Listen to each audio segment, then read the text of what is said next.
Friends, ఇది పత్తి, ఆయన అన్న, ఆ వెడ్లు, ఇది గొర్రు. పత్తిలో దంతె పడుతున్నాడు. ఎవరు? కనికయ్య. అసలైన రైతులు వీళ్ళు. మేమంతా రీల్స్ రైతులం. చూడండి,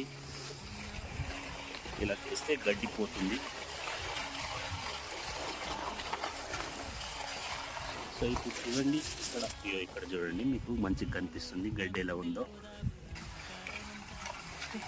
వెరీ సింపుల్ అని చూసే వాళ్ళకి అనిపిస్తుంది, కానీ పట్టే వాళ్ళకి తెలుసు. ఎందుకంటే చేతులు మొత్తం గడ్డలు కట్టేస్తాయి.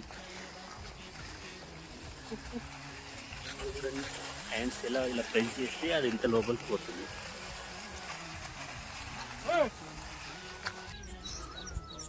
అక్కడ అలా టర్న్ చేసి ఇక్కడ మళ్ళీ వెళ్ళేటప్పుడు ఇళ్ళకేస్తాడు.